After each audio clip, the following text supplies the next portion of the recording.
Урматтуу телекөрүүчүлөр, эми мамлекет башчысы Сооронбай Жээнбековдун Баткен жергесине болгон сапарына кененирээк кайрылабыз.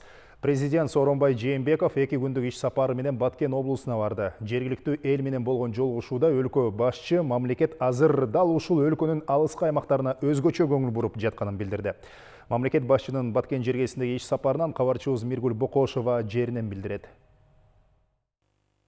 Президент Сооронбай Жээнбеков президенттик иш сапарын алгач алыскы Жумгал районунун эли менен пикир алышуудан баштаган. Аймактардан кабар алуу бул жолу эң алыскы Баткен жергесинде улантылды. Баткен облусунда иш сапары мамлекет башчы Лейлек районунан баштады. Сүлүктүү совет бийлигин орноткон Кыргызстандагы алгачкы кала катары союзга аты белгилүү болгон шаар болсо, Лейлек району өзүнүн тарыхта алтын тамгалар менен сакталып калган улуу инсандары, коомдук советтик ишмерлери менен сыймыктанат. Алардын бири Исхак Разаковдун "Сен таза болсоң, мен таза болсом, коом да таза болот" деген учкул сөзү арубак жаштарга өрнөк болорун өлкө башчы билдирди. Алмаз Шеңиз президент болуп шайланып, башында турган бийлик кандай оор чоң сыноолор өткөздү. Мамлекеттүүлүгүбүздү жоготула турган мына мезгилдер болду.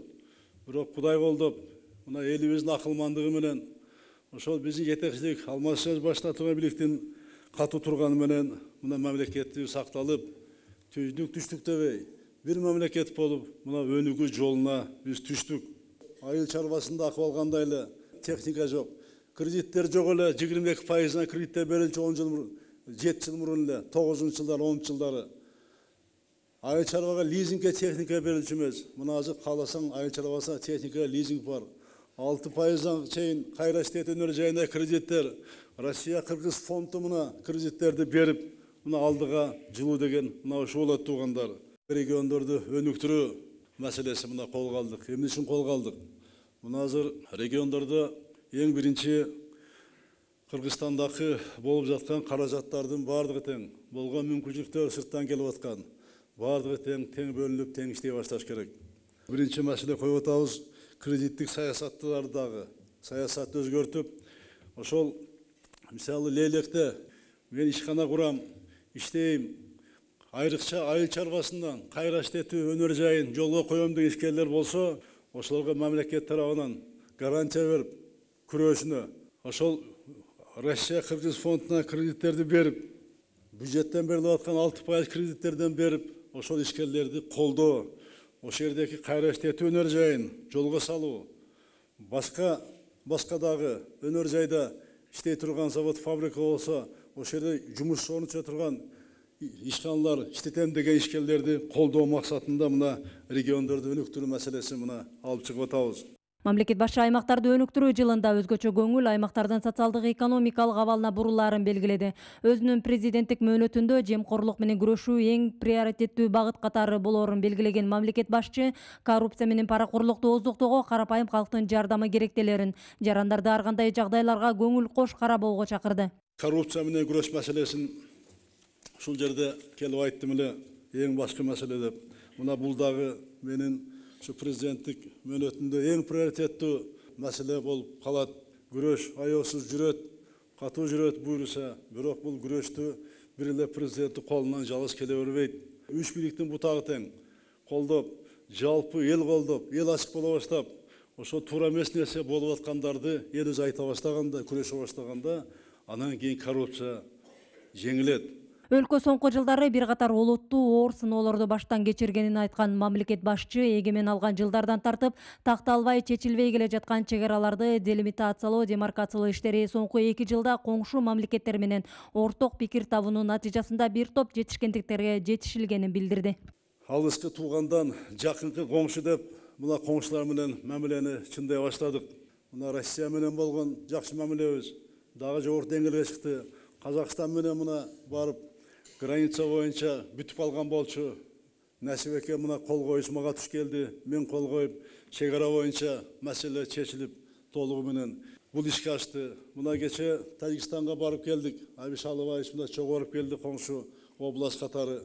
Барып президенти Имамали Рахмон менен абдан көп сүйлөшүүлөр болду. Көп маселелер талкууланып, эки ара кызматташуу боюнча. Ошонун ичинен эң негизги маселе чек ара боюнча, делимитация, демаркация боюнча эң биринчи бул маселе коюлуп, өкмөттөргө тапшырма берилип, өкмөттүк комиссиялар ишин баштап атат. коңшубуз Өзбек Республикасы менен дагы мамилебиз башка деңгээлге чыкты. Биз эми коңшулар менен жакшы болмоюнча, коңшу менен бир тууганда мамиле болмоюнча өнүгүү жакшы болбой турмат агайын туугандар. Мына бир-эки бала мушташып кетсе дагы, таш ыргытса дагы, машина ыргытса дагы президентте тике турабыз. Эмне болуп кетти деп телефон менен сүйлөшүп. Андай болбош керек, ушуну тез чечели дедик. Анан эми кээде мени өкүндүргөнү ура патриоттор бар. Кээде жыңалаш патриоттор чыгып алып, бияктан ураан көтөрүп, анан кийин бакырык менен чечебиз деп. Андайлар ар жакта дагы бар. Мына ушудан этият болушубуз керек. Чек ара маселесин бүт өнүккөн өлкөлөрдө сүйлөшүү жолу менен гана чечилип келген.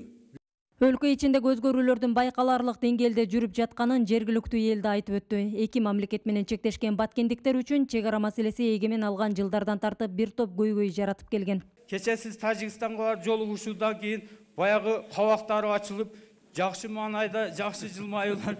Ошондуктан мен сизди иш билги катары Куда кааласа мен дагы сизде бир кашык демим калгыча, бир кашык каным калгыча ошол жерде элим колдоп турса кызмат кылып берем. Өлкө башчыга жергиликтүү эл таза суу, оорукана, мектеп, бала-бакча, жол сыяктуу көйгөйлөрүн айтышты. Баткен облусунун 76 айылына таза суу жеткен эмес. Максат айылындагы 800 гектар жерге суу атуу керектелсе, аталган аймакта жер, турак үйлөрдү камсыздандыруу көйгөйлөрү бар. Исфана шаарындагы 4000 жеткинчектин 21% гана бала-бакчага барса, Кулунду жолу ремонтко муктаж. Мына ушул сыяктуу конуштарды таза суу, сугат суу менен камсыздап, жерлерде айыл чарба продукцияларын кайра иштетүүчү ишканаларды курууну колго алуу аракеттери дал ушул аймактарды өнүктүрүү жылында ишке ашырыла баштайт. 12 январь күнү Жумгалга бардыңыз. Ошондо сиз сүйлөгөндө биз угуп отурдук. Мен семьям менен телевизордон сиздин сөзүңүздү угуп отурдум. Кунт коюп, өтө маанилүү сөздөрдү. Бир убакта сиз айттыңыз, 2018 жылды региондорду өндүрүү жылы дедиңиз. Ошондо бүт зал кол чаап жүгөрдү. Мен ойлойм, şu айылдагы бар жашагандар сизди колдойт. Себеби биздин айылга энди нобат келди окшойт. Бүгүнкү күндө сиздин коррупцияны жоюу боюнча алып барып жаткан саясатыңыз, ишиңиз абдан маанилүү болуп эсептелинүүдө.